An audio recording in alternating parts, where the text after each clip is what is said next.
This is Kits and Wagers. I'm Adam Zdroik, joined by Chris Owen for Game Week 37 in the Premier League. We have 8 more bets for everyone, maybe a few more sprinkled in here as we get talking about the Premier League. We got a busy Saturday, and then pretty much, game Sunday, game Monday, game Tuesday, a couple games Wednesday. So we got a steady stream of matches until the final Sunday, which is what we'll get to. But Chris, Game Week 37. Welcome back here. It's been it's a bounce back week for me, but you had some success last week. Yeah, it's been interesting. I've been on like a run of just 2-2 here, or 2-1s essentially, where it's I get a couple right to start the weekend, and then it just kind of trails off. So I feel like my the ones that the bets, when I'm getting into the bets, I'm getting into the matches right away. I'm sharp, and then I lose a couple at the end of the weekend, and so we're back. We got some fun, big, interesting slate of matches. At least, typically I feel like we've seen them spaced out even Friday to Monday, whereas we have a ton of matches on Saturday this weekend. Busy Saturday. If you're looking for betting content, I posted a betting article. Only plus odds bets in this article. I do have bets on some of the worst teams in the league. I do have a plus 5,000 bet in there. You got to click on it. I'm not going to click on it. There's only winners, just like this show. But Chris, we're talking Nottingham Forest, Chelsea, Manchester United, Arsenal, Aston Villa, Liverpool, and then we have our team parlay. Let's look at what we have here for the odds. Real Madrid minus 330 to win Champions League. But for Premier League, we're at minus 280 for Manchester City, plus 225 for Arsenal, and then Liverpool plus 20,000. Sorry, Chris, but what do you think about that? Any interest in taking Arsenal plus 225 there to win the Premier League? No interest for me. I think, okay. Honestly, I think it would just be kind of, maybe I'm wrong. I absolutely could be wrong, but I feel like that's just flushing some cash down the toilet. Tottenham obviously pose a tough challenge to City, but not too tough. We saw like they've been just giving up goals. And then I guess they have Fulham this weekend, and then I forget who they end with. But I think I feel pretty confident in City pulling away. You don't believe that Tottenham are the bogey team for Manchester City? They have been traditionally, for sure. They've definitely gotten a lot of results on City, but this version of Tottenham that we've seen over the last couple of weeks, I don't see them pulling it out. Maybe, but they were down 3-0 to Arsenal. Somehow, they showed a little fight to come back and make that 3-2. They were down 4-0 to Liverpool, where they again scored a couple goals. But if you go down 2 goals, 3 goals to City, you're not coming back. You're not gonna, I think it's different for those 2 previous games. But if you go down to City, I don't feel like you can get back into the match like you could if you had initially scored against them. So I think, I don't think they're a bogey team for them next week. I just had to look it up. Not that we're talking about this match, because it is next Tuesday, next Wednesday. The last few times in league play, so this is dating back to 2020, we have Tottenham 2-0, Tottenham 2-0, Tottenham 1-0, and then last season Tottenham 1-0. Earlier this season, Man City won 1-0 at FA Cup. But those 4 straight wins at home for Tottenham against Manchester City is kind of crazy.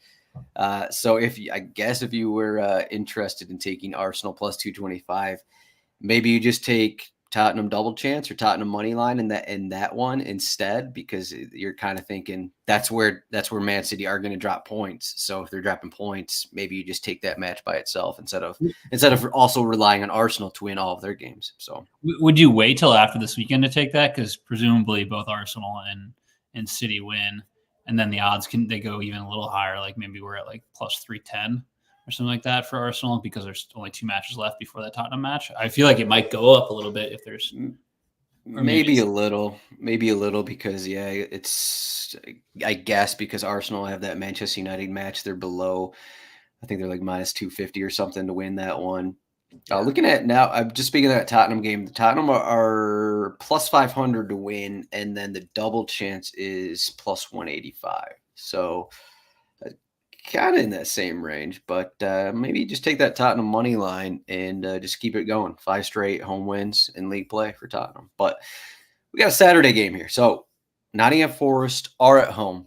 And Nottingham Forest are somewhat clear on the table. They're 17th place. They're on 29 points. That is 3 points above Luton Town and 5 points above Burnley. Nottingham Forest got that key win against Sheffield United last week, so that's why they got a bump. Now they're at home against Chelsea. Chelsea are, some say, maybe they look like one of the best teams in the league lately, but all those games have come at home, is what I'll say. Chelsea are plus 105 to win. Nottingham Forest are plus 240. And then the draw is plus 285. And like all these matches, we're gonna talk a little bit about these crazy goal odds here. But for this one, we have over 3.5 goals is plus 130. Under 3.5 goals is minus 160. Can Chelsea keep it up? That is the question here. Plus 105 to win this one. Adam, there was a time, in our show here in the Kids and Wagers show where we used to be able to get plus odds on over 2.5 goals per match. And those days feel like they're long gone now. You got to go to 3.5 on essentially every single game in order to get like an over bet, which is, I guess, it's only appropriate. But I remember last season we could go and catch an over 2.5 and you'd get like a plus 115 or something like that, especially on a match like this, maybe. I guess Chelsea giving up goals and scoring goals, but I feel like this is like one of those matches where last season we might have seen a much more favorable odds here. You mentioned. We can just talk about that a little bit. I think it's more than, it's not even just last season. The Premier League hit the most goals ever, I think 2-3 weeks ago. Mm-hmm. And so the odds are just all these matches. It's just like the over under, we're stuck with like minus 110 odds for over 3.5 goals kind of thing. We're stuck with this. We can't even bet. If we're betting under 3.5 goals, those matches have 4 or 5 goals and you're losing those ones. It's just, I don't know what it is. I don't know if it's just a weird season. I don't think there's been like a specific rule change, but it's just every week we have these, maybe there's a couple games that you have your typical, lower scoring ones. But it's so many of these games. We have these 4-2s, these teams are just scoring. These Sheffield United matches lately, it's just every team is putting up 4 or 5 goals on them, and then Sheffield United are scoring. I don't know if they're. It just makes it a little harder to put together bets.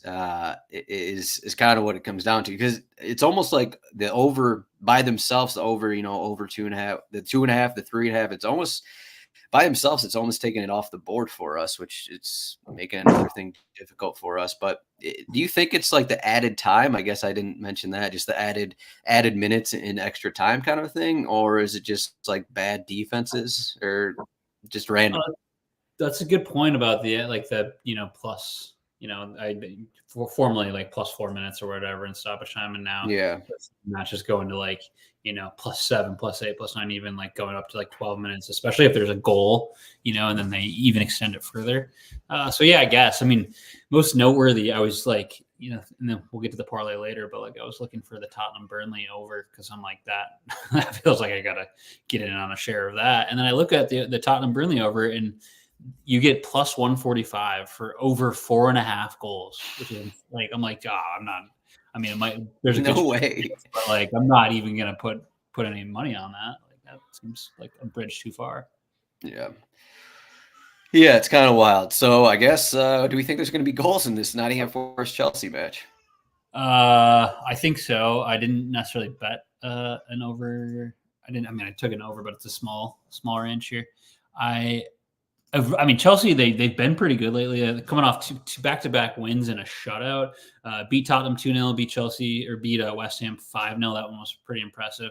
Prior to that, they had dropped a couple interesting matches, but they've been good in the second half of the season. They've been stacking points a little bit, and they have an outside shot, I believe, at that Europa Conference League spot too. So they're still playing for something, arguably, which, there's probably about maybe 7 to 8 teams that are probably not playing for something right now. And so Chelsea, I think they're still motivated to win games here. They're in decent form over the last 2 matches. And I like the money line bet here. It's plus 105. They are playing away. I just think they can get it done. But you sweeten that up a little bit with just an over 1.5, which I feel like, given all the reasons that we just mentioned, there will be an over over 1.5 goals. Then so you're adding a little bit of extra there to get plus 130. So I'm on Chelsea money line plus and over 1.5 at plus 130. I see you're not on the Chelsea money line bet. No, Chelsea are playing for that last. They're 2 points behind Newcastle. They're level with Manchester United. And I already mentioned that the Nottingham Forest situation. I just think that everyone. We look at these last 2 Chelsea matches, 5-0 West Ham. West Ham have been pretty bad here to close the season. Tottenham have been pretty bad. They also got the Everton match in there.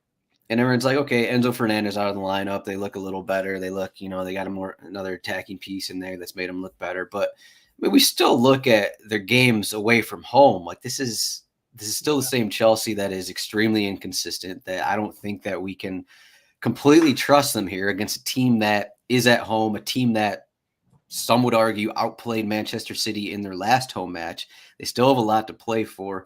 You look at Chelsea results. They went down 2-0 at Aston Villa, clawed back, got the 2-2. Before that, they're at Arsenal, that 5-0 result. Everyone basically gave Chelsea at that point, and then they kind of turned it around a little bit. They still have the 2-2 at Brentford, 2-2 at Sheffield United. They haven't won in their last 6 away matches.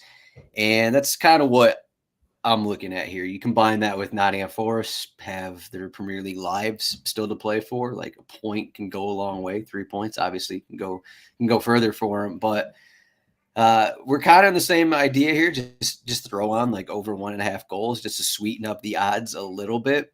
Because at this point, all these games, you figure there's going to be goals. If it's scoreless, then shame on us for taking over 1.5 goals to try and get a few more bucks. But I got Nottingham Forest double chance and over 1.5 goals is plus 110. Chris's is plus 130, the Chelsea money line and over 1.5 goals. I will say for Chris's part, he's opened up the show either the last 2 or 3 weeks with this exact bet, and he's hit all of them. So this week is the week he goes down. So sorry, Chris. Yeah, I think that's fair. I have been kind of just riding this on teams lately, and I kind of love it. I mean, I actually believe in Chelsea here. You mentioned that, Chelsea aren't great from home. They have the 9th best record in terms of points in the league here. And then you flip the table here and you look at Forest at home, 17th most points at home this season. So it's not like Forest are very good at home either. So 2 differing opinions on this match, 2 kind of different supports too. So I think we make it for 3 or 4 weeks in a row here with a money line and an over 1.5 hitting. Good luck to you, Nottingham Forest. Just another one of the teams near the bottom of the table that I'm putting my money on this week. I love it.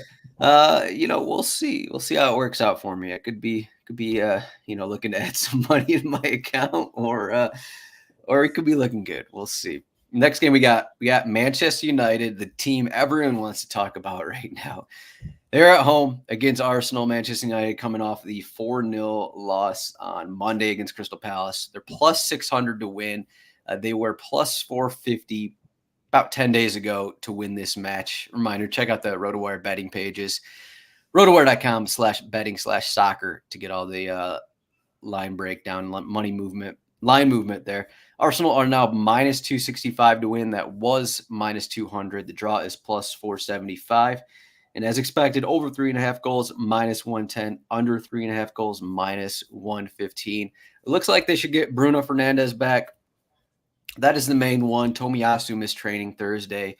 Not sure how much that's going to matter in this match. Everyone else is pretty much healthy. Saka is always dealing with a little something, but assume he's going to be fine. Injury-wise, Rashford, I guess he's back in training, so he's an option to come back. I think that is the only real option I'm looking at. Mason Mount started last match, but he's going to miss this one. He picked up another injury in training. So you look at the lineup, we could get another Johnny Evans next to Casemiro center back pairing, which was probably the slowest center back pairing in all of Europe. And they got torched. They got absolutely torched against Crystal Palace. So maybe Ten Hag changes it up and puts someone else there. You never know. I think he should, but they don't really have a ton of more options. So are you betting Manchester United to win this one? You got tasty plus 600 odds. No, I'm not. I mean, if they're trotting out Johnny Evans and Casemiro at center back, like no one in their right mind, even if they had like, Lissandro Martinez or like even, Harry Maguire back there, I still think you're not taking the plus 600 either way. I will say Manchester United has won at home against Arsenal in the recent years in the league, but I think this is like Arsenal's just a different beast this season than what they've been. Like they've been kind of growing into this, and now they're a team that is much different than the previous two seasons. That all said, I mean, the injury report is pretty indicative of the state of these teams. The league table, obviously, Arsenal pushing for a title. They've been incredibly impressive lately. I think we're both in some capacity all over Arsenal money line here. You kind of have to. I felt like I was in the lab this morning as I was getting my bets together. I was in the same game parlays trying to figure out how I can put together an Arsenal money line bet plus different aspects to get the numbers that I wanted. And I think I had like 4 or 5 different iterations that I was throwing around and finally landed on one that I think is hopefully a winner here. But it's Arsenal money line and then under 7.5 corners for Arsenal. That's plus 125. Arsenal, despite them like being one of the league leaders in corners this season, the last like probably 5 or 6 games they've been, pretty low amounts of corners. Against Wolves, they had 2 corners. I think there was 4 against Chelsea. Like it's not like they've been racking them up. I do think what they've been doing is like maybe getting an early goal and then kind of being able to like control the match and a little bit less like having to push for it. Obviously, that changes a lot if Arsenal somehow or if Manchester United somehow find themselves with an early goal, but I just don't see that happen considering how good Arsenal is defensively. So I'm on Arsenal money line and under 7.5 corners. I feel good about the money line part. The corners part is the aspect that I am a little bit concerned about. I see you're also on a same game parlay that incorporates the Arsenal money line too. I see. Yeah, it's a little fresh in my mind, but we were kind of similar in the Man City game last week.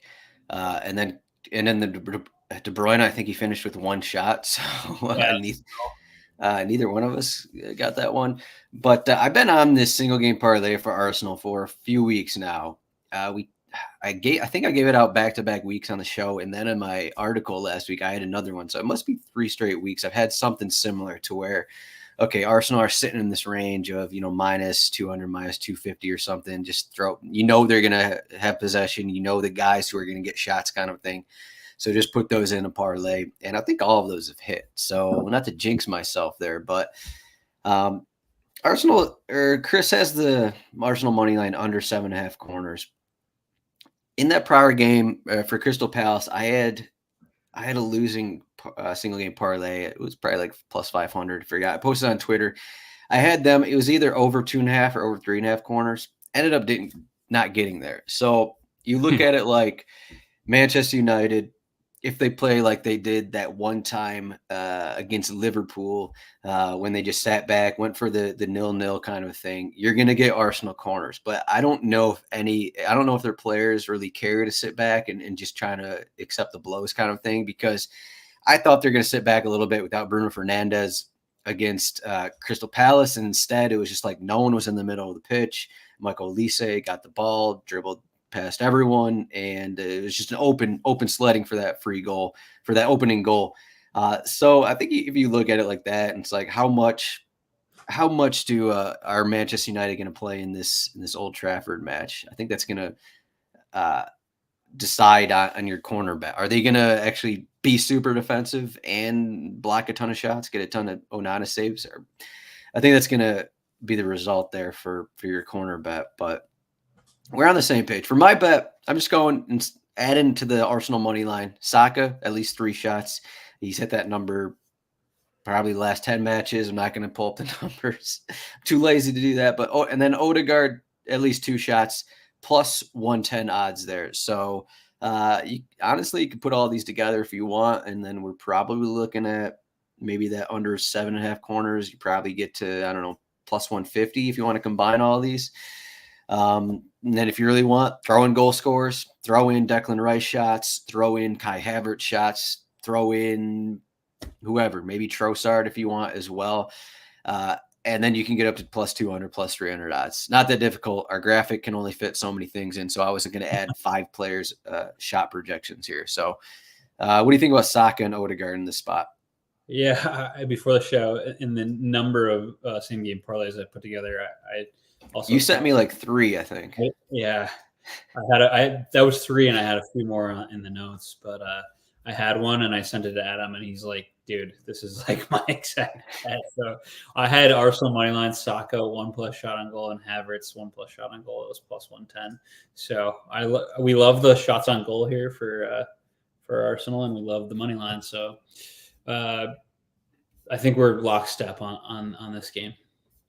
Would you rather take a Kai Havertz goal prop here? Let's see, Kai Havertz plus 125.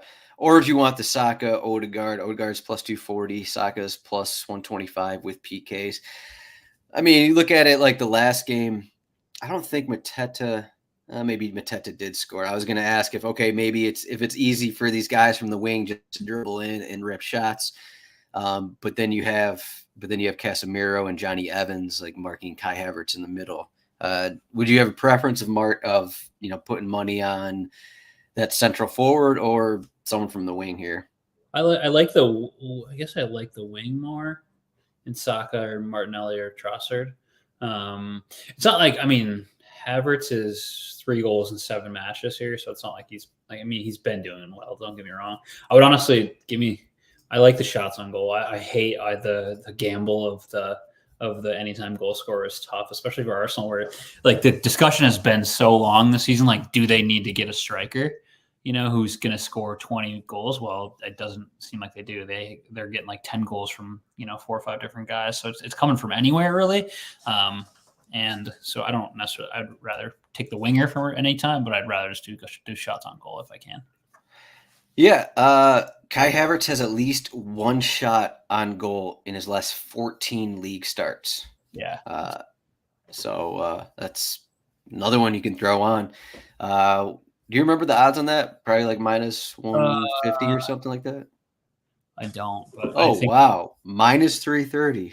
Yeah, Okay. Yeah, I had a couple together with 2 other bets to get even plus 1.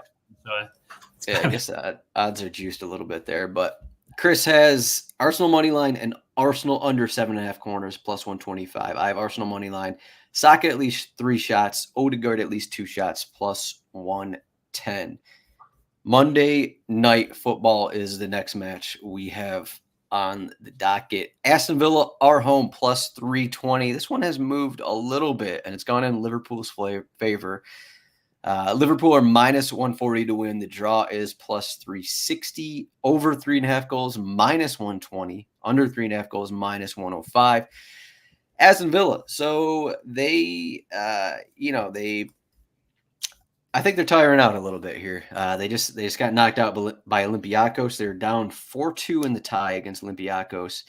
Basically have no regular senior players available to them on the bench outside of like John Duran and Irog Bunam, who we've rarely seen this season. They lost 2-0 at Olympiacos on Thursday, and they got Martinez back in that game, but we're still not expecting Tielemans or Zaniolo to be ready to start in this one. So it's just like they're kind of at a disadvantage here. Where Liverpool, they don't have the midweek match. They don't have as many injuries. Aston Villa don't have the guys to rotate midweek to the weekend kind of a thing. So do you think this is a spot for Liverpool to win, or can Unai Emery put it together and get some points here for Aston Villa? Your preamble to this match really makes me hate my bet. But now I'm kind of stuck with it. But yeah, full believe disclosure, in yourself. Yeah, I took Aston Villa double chance. I forget what it is, but it is plus 110. I thought of this. I feel like I'm just Liverpool they're locked into the Champions League. They can't really go up the table. They can't really go down the table. The only thing they're playing for is kind of like good vibes as Klopp heads out the door. Playing for Klopp, come on. Yeah, no, which is plenty to play for. Don't get me wrong, but I just and they're playing away. Villa, as you noted that they played on Thursday, they lost. They're missing a bunch of guys. I feel less confident in this double chance bet. But that's where I'm at. I don't think they have a ton to play for other than like some pride points with Mr. Jurgen Klopp. What's your confidence level here with Liverpool? They came out, went up 4-0 against Tottenham. This was after some disappointing results. Is that just like, okay, the Tottenham matchup and Tottenham are basically struggling against everyone, or maybe they kind of build off of that, I guess, to close the season? Yeah, I guess they're pretty fit here. They're pretty healthy rather. So I think Tottenham I don't think they're very good right now. That's kind of where I'm at mostly. But I would consider, I got to find the Aston Villa to score first bet. That's always a fun one. That is, let's see here. Last goal. First goal, Aston Villa is plus 135. That's another bet I would consider. But yeah. Do you think this is going to be high scoring, I guess, before I'll get to my bet? Are you setting me up to say a bunch of things and then I just want to see where you're leaning. I think it's probably like 2-1 or 2-2, maybe. Okay. There we go. So, was it last week? Yes, Aston Villa Brighton match. I think I took the under somewhere in that game. I think that was 1-0 result, but it's very risky, you could say, to take unders at this point in the Premier League just because there's so many goals. But this feels like an Unai Emery kind of game where he kind of makes Liverpool struggle to get their goals a little bit. He knows his guys are tired. This is home. This is under the lights. This is Monday Night Football for Aston Villa. They still got a lot of their pieces. I know they're dealing with injuries, they're dealing with depth issues, but they still got, John McGinn, Douglas Luiz, like those guys are there. They still have their center backs. They still got pretty much their entire back line. Matty Cash might even come into the midfield and start this one. They still got most of their guys, and this feels like a game where Unai Emery, he doesn't want to run, doesn't want to get back and forth against Liverpool. And Aston Villa have been struggling to score a little bit here. Outside of that first half against Chelsea where they got 2 goals, they really struggled. They didn't really get anything going against Brighton. I think they managed like 1.1 XG against Olympiacos. The Olympiacos was just kind of sitting back in that one. But I think this is just going to be it's going to be lower scoring. I could see 2-1. I could see like a 1-1 kind of game, but I don't think this is going to be like your 3-3 back and forth. I don't think this is the kind of game that Unai Emery wants to get in with just like a thin bench here. So are you thinking the same thing? I mean, we look at it like this is like, okay, both these teams have been high scoring games this season, the high scoring games all across the Premier League, but it feels like, maybe this is going to be one of the lower scoring games where maybe I'm just trying to find a way to take the under here is kind of what it comes down to. I guess so, man. I don't. I think you don't have an answer for me. 3.5 is interesting. I don't know that I feel that strongly about the under 3.5. The injuries that Aston Villa are dealing with is probably the biggest reason why. Yeah. I don't know. The Liverpool back line is always a worry. Yeah, that's why you go for Aston Villa first goal plus 135. I mean, they love playing from behind. So I actually might like that bet more than I like my double chance bet right now. Oh, don't say that. I did, and I think my initial look was over 10.5 corners, but I think you could still play that. That one's minus 115 if you want to go there. So I got under 3.5 goals, minus 105. Chris has Aston Villa. Yes, Chris. You'll never walk alone. Chris Owen. Chris, you'll never walk alone. Owen has Aston Villa double chance at plus 110. All right, Chris, I feel dirty. All right, we have the team parlay here. And Chris, you need to give me a winning bet here because I'm by myself. I have a winning record in the team parlay, and our team parlay, I think it's 6-28 right now. We need a win, Chris. We need you to give us a winning bet here. So, what is your play? Last week I had an Aston Villa bet that did not hit. You had Aston Villa over 1.5 goals last week. The week before I had a City bet, I want to say, that did not hit. Yeah, one of them. City against Nottingham Forest minus 1.5. I had no, I think I had City over 2.5. Over 2.5. Yeah. The other bet I gave was Man City minus 1.5, which did hit, but was not a part of the team parlay, so it doesn't really matter. Anyways, here's my winner for the week. I let in two teams here: Newcastle, Brighton. Duking it out. Brighton, actually, I think I had a bet against them last week that did not hit because they won. I had that Aston Villa bet, which was minus 1.5 for the parlay. Aston Villa had 2 shots. You took Aston Villa over 1.5 goals. They finished with 2 shots in that game. I think I just misspoke. I meant to say over 1.5 shots. Yeah, exactly. So I'm back here to bet on Brighton, but in a much different spot. They'll be traveling to Newcastle rather than playing at home. Newcastle are in pretty good form lately. And I just think they get the job done here. I like Newcastle winning by at least 1.5 goals. It is plus 125. So, adding the sweet spot of the bet here for you, depending on what you have. I just want to point out, De Zerbi at his press conference this morning, he said the trip to St. James's Park was the most difficult one that they faced last season. That was a 4-1 result. Newcastle had 3.56 XG. Brighton had 0.51 XG. So that backs up your bet there. Yeah, they put those boys from Brighton in the pain cave there. They just put them in hell, That's what I expect here again this weekend. And I feel strongly about this one. Plus, Trippier is a question mark. Maybe we get to see him finally off the bench. I don't think Trippier matters. He's they're one of their best playmaker, I would say, honestly. Him or Bruno. He's their best playmaker? Him or Bruno? I don't know. Playmaker? Just because he's good at set pieces. One of their best attacking outputs. He was at fault for 4 losses at a point earlier in the season. His defense isn't the question mark here of the language that I use. It's his attacking output or his best playmaking. I didn't say his. Do you think crossing the ball in the box is considered playmaking? Yes, absolutely. Okay. Look at, of course.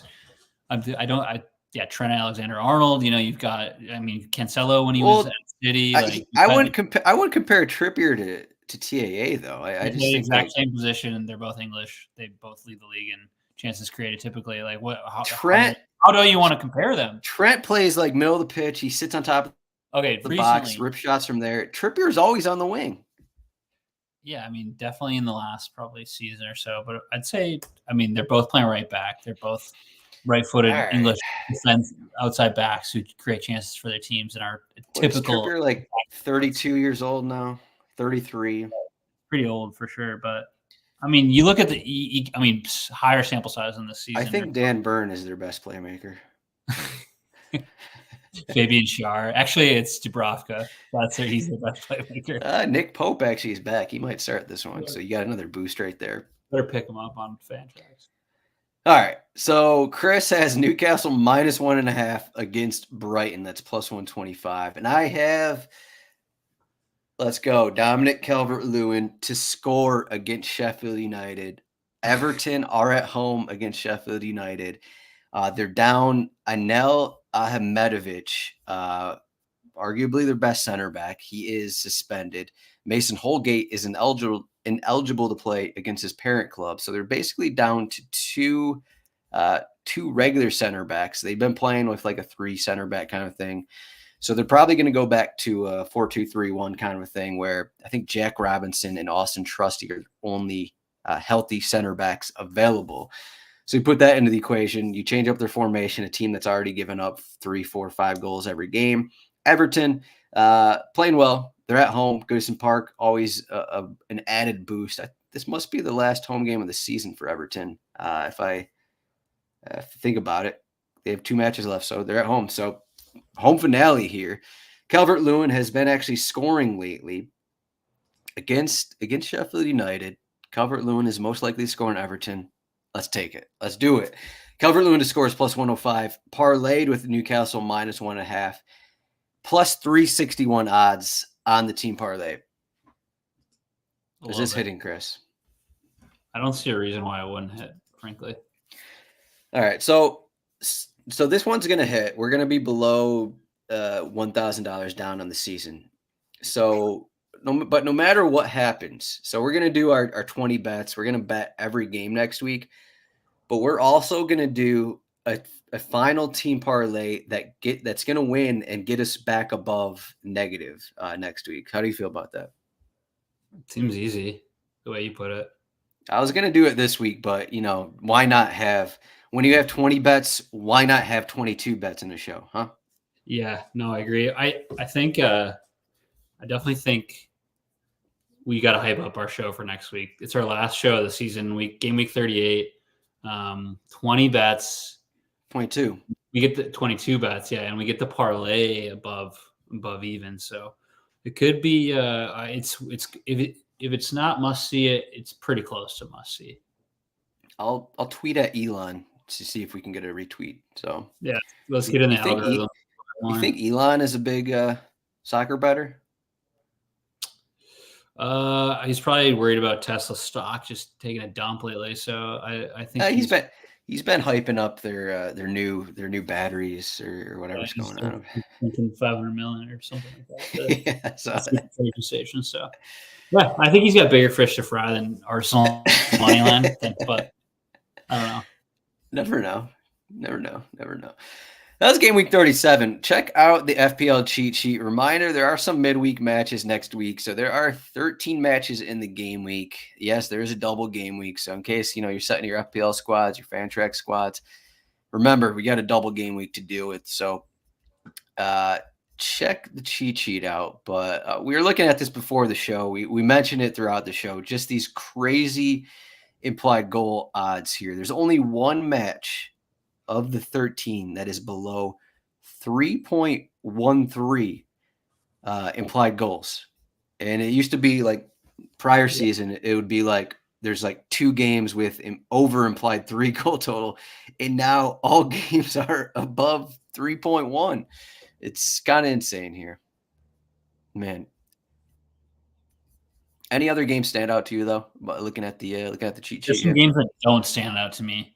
The Wolves basically game, all the ones we didn't talk about. Yeah, the Wolves game is one. Wolves Crystal Palace is probably one that I will not watch. The Brentford and Bournemouth match is probably one that I'll have to get outside for. And a couple I won't be watching, but yeah, I think the ones that I'm most interested in we discussed. We got hopefully nice Arsenal win. West Ham Luton Town game. I wouldn't mind I wouldn't mind see City dropping points against Tottenham in the midweek, but we'll see if that transpires.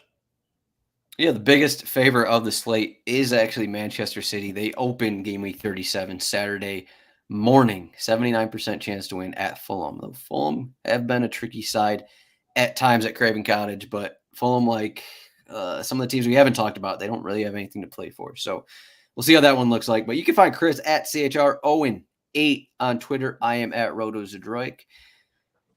Game week 38 is next week. As we've been saying, 22 bets will be available to everyone. Make sure to check out that show. But leading up to that, we're gonna win all of these bets this week. So good luck with your bets, Chris. Good luck on your weekend. Let's smoke some birds and let's smoke some bets. How about that? Let's smoke some bets and some birds.